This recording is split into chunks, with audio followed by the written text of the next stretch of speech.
This is documenting at the beginning of the growing season with my friend Leo. Hey Leo.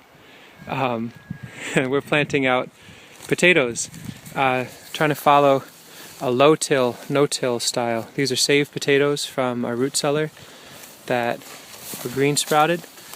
They sat in a room with a little bit of light and got to green up and we're ready to go. And now we're planting them out. Instead of digging down and making furrows and all of that work, we rough sketched the boundaries of where this bed will be and flipped the sod in to start building the soil up, and then just laid in whole potato or slices of potato that have their sprouts growing. We're at the end. Ooh, that's dirt. Never mind. If they're really discolored on the inside, I think I'm not supposed to plant those. Be interesting to see if we get any blight with this. So they're just laid in all the way down the whole bed. They look like little eggs in the soil. And then we're going to take our shovels and just sketch the edge just a little more and toss it right on top of each one lightly, and then cover the whole thing in hay. We'll go back through and hill it a number of times this summer and then harvest. And as an example, this bed, which is all garlic now, beautifully weed-free and a nice raised sculpted bed, this was Purple Viking potatoes last year, and it yielded 100 pounds, 80 pounds, something like that of potatoes. And now it's all in garlic, and then it'll be a permanent raised bed for perennial orchard crops, black currants, maybe other propagation space. So we're using the potatoes to bust sod, but instead of tilling and all that, we're just hilling throughout the season and mulching like crazy. And this should yield a ton of potatoes and a bed that looks like this in a year. So we'll continue that pattern. Potatoes were there, now it's kale and garlic. Potatoes will go here, here, and here. I'll take another quick shot when these are seeded so you can see what the start of the raised beds look like. Thanks. You can call it no-till, but maybe this is no-till but lots of fill. We're turning one time, I guess. But the idea is to build this long-term raised bed. This sort of digging won't happen again. We're busting up the sod around the bed and covering each of the potatoes. They're pretty much all hidden now. You know, here's one peeking through. We'll shave a little more soil from the pathway and throw it onto the potatoes, mulch it really nice with some hay so it's covered and protected, and then as the potatoes grow, every couple of weeks they'll have green shoots coming up that are 8-12 inches above the soil line.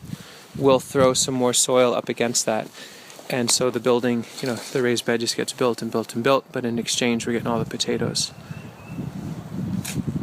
So certainly work up front, but we get some pretty beautifully sculpted beds that will never, these will never be tilled, they won't even be turned. Garlic will be pulled and immediately seeded to whatever's next or transplanted into, and the mulch remains. There's permanent mulch raised beds. Ruth Stout knows what's up. We got most stuff planted out and mulched. Here's the, sorry, let me put my glove away. Here's the first bed. This is all butterball, German butterball. That was where we started the video and talked about this, and now it's mulched lightly with the first round of hay. And again, you know, in 2 weeks, 3 weeks, we'll see lots of greens popping up. I'll make a follow-up video, and then we'll hill that by scraping more of the pathway and tossing it lightly against the stems, covering it with more hay. So we'll keep staging bales of hay around here. You can't really go wrong in my mind with having just mountains of hay ready for all the different areas. And also the provision for hay not being as easy to access. This was put in a few years ago as a line of comfrey, which I might go in with a shovel and whack around in there a bunch, so this whole thing just turns into comfrey. That we can always harvest our hay from here and bring it over with a scythe. So it's nice to have mulch designed into your system, I think. Turkish rocket and rhubarb and sweet Sicily, a whole bunch of other stuff could go in for that. Anyway, this bed's planted. You can see that bed was set to Corolla. This was Kennebec. So again, that was last year's potatoes, which were coming out of this, basically sod and roots from cut down gray bark dogwood and multiflora, and I mean pretty rough terrain, you know, super weedy. And the potatoes got us to that last year. So this is this year's planting. And then just one last thing. One other thing that was fun. I've been eating a ton of high bush cranberries and spitting the fruit all over. Most people hate them. I love them. We found a little carpet of seedlings in here. So while we were getting ready to scrape up the soil to do our first hilling of the potatoes, there you go. A whole bunch of, I'm pretty sure that's viburnum.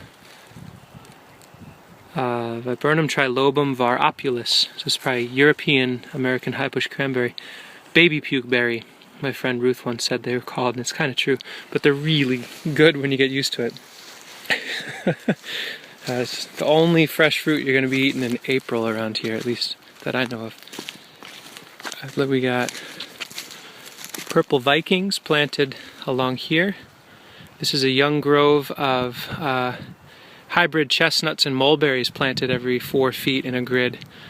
A whole thicket. This will be a future nut and fruit grove. But while it's getting established, I should orient us a little bit. That's where the sun's coming up. So this is east, arcing through, and then over to the west. So this is a good full stroke of sun for this bed. So we'll use the purple Vikings to break up weeds along this edge. And then just as an experiment, we got here's some more of these green sprouted, at least as far as I know, ready to plant. We cut up some and some we'll put whole. Just as an experiment, we're laying some out where I know I want a garden bed to be in the future, straight through the center of a coppiced honeysuckle that I'd like to get out of here. And so instead of digging it out and wrangling, we'll plant potatoes all through this. There's another one. Right down the line. We'll keep going all the way to that ash tree, somewhere in there. And then slice a little bit, throw some soil, mulch it. And then by the end of the season, see if this thing just isn't exhausted. And when we go to harvest the potatoes, pop that dead tooth out of the soil. So that's it for now. We'll go back to it and then we'll do an update video, I don't know, late May.